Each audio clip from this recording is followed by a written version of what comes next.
কুয়েতে কাজ করতেছেন অথবা নতুন আসতে চান, তাহলে ভিডিওটি আপনার জন্য খুবই গুরুত্বপূর্ণ।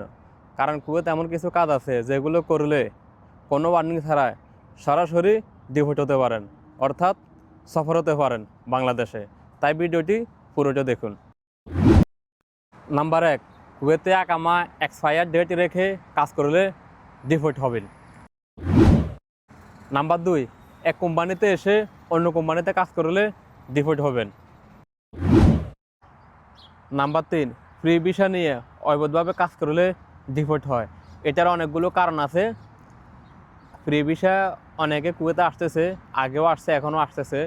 বর্তমানে আগে যারা আসছে তারা তো চলে আসছে, আগে এরকম কানুন ছিল না, এরকম আইন কানুন কুয়েতের হার্ড ছিল না। বর্তমানে 2026-এ কুয়েতের আইন কানুন প্রচুর হার্ড হয়ে গেছে। আমি একটু যদি ব্যাখ্যা করে বলি, বর্তমানে যারা ফ্রি ভিসা আসতেছেন অথবা আসতে চাচ্ছেন, সেম ভিসার লোক সেম ভিসা যদি কাজ না করেন, তাহলে ওই ক্ষেত্রে যদি পুলিশ ধরে আপনাকে সফর করে দেবে।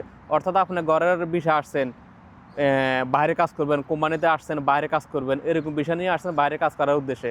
তো ওই ক্ষেত্রে আপনি যেখানে কাজ করবেন ওইখানে তো আপনার বিষয় না, আপনার বিষয় ঘরের অথবা কোম্পানির। আপনাকে যদি যেখানে কাজ করেন ওই ক্ষেত্রে যদি আপনাকে ধরে, তাহলে পুলিশ সফর করিয়ে দেবে। এই জন্য আমরা বারবার বলি, আপনি যেই কোম্পানির লোক, যেই খানের লোক, যে দোকানের লোক, ওইখানে কাজ করতে হবে আপনাকে। বর্তমানে কুয়েতে যদি আপনি সেম আকামার লোক সেম জায়গায় কাজ না করে যদি অন্য জায়গায় কাজ করেন, তাহলে কিন্তু ডিপোর্ট করে দেবে, সরাসরি আপনাকে দেশে সফর করে দেবে। নাম্বার 4, মালিকের অনুমতি ছাড়া কোম্পানি চেঞ্জ করলে ডিপোর্ট হবেন।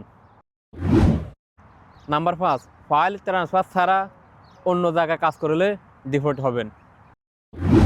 নাম্বার 6, পুলিশ বা আইনের সাথে মারামারি করলে, অর্থাৎ তাদের আইন না মানলে ডিপোর্ট হয়। নাম্বার 7, চুরি ছিনতাই বা কোনো ক্রাইম করলে সরাসরি ডিপোর্ট হয়। নাম্বার 8, মাদক ড্রাগস সংক্রান্ত কোনো বিষয়ে জড়ালে সরাসরি লাইফ টাইম সহ ডিপোর্ট হয়। পরবর্তীতে আপনি আর কুয়েত ব্যাক করতে পারবেন না। নাম্বার 9, নকল ভিসা, নকল লাইসেন্স বা ভুয়া কাগজপত্র ব্যবহার করলে ডিপোর্ট হয়। নাম্বার 10, আকামা ছাড়া রাস্তা ঘুরেফেরা করলে ডিপোর্টের ঝুঁকি থাকে। নাম্বার 11, লাইসেন্স ছাড়া গাড়ি চালালে এবং ধরা পড়লে ডিপোর্ট হতে পারেন। নাম্বার 12, অ্যাক্সিডেন্ট করে পালালে ডিপোর্ট হয়। নাম্বার 13, লাইসেন্স ছাড়া দোকান বা ব্যবসা করলে ডিপোর্ট হয়। নাম্বার 14, অবৈধভাবে টাকা কামানোর কাজ করলে ডিপোর্ট হয়। নাম্বার 15, সোশ্যাল মিডিয়াতে কুয়েত সরকার বা আইন নিয়ে উস্কানিমূলক কোনো কথাবার্তা বললে ডিপোর্ট হয়। নাম্বার 16, গুজব বা মিথ্যা নিউজ ছড়ালে ডিপোর্টের ঝুঁকি থাকে। নাম্বার 17, ভিজিট ভিসা আসার পরে ভিসার মেয়াদ শেষ হয়ে গেছে, আপনি এখনও যান নাই, ধরতে পারলে ডিপোর্ট করবে, অর্থাৎ আপনাকে সফর করে দেবে। সর্বশেষ এটাই বলি, আপনি কুয়েতে নতুন হন অথবা পুরাতন হন, আমি এতক্ষণ যে ইনফরমেশনগুলো দিয়েছি এগুলোর কোনোটাই যদি আপনি করেন, তাহলে আপনি ডিপোর্ট হতে পারেন, কুয়েত থেকে সরাসরি বাংলাদেশ সফর হতে পারেন। তাই আপনারা যেগুলো বলছে এগুলো কখনো করবেন না, এই সমস্যাগুলো হতে পারে। তো ভিডিওটি যদি ভালো থাকে অবশ্যই লাইক করবেন, কমেন্ট করবেন, আমার চ্যানেলটি সাবস্ক্রাইব করবেন। আর কে কোন ধরনের ভিডিও চান অবশ্যই আমাকে কমেন্ট করে জানাবেন।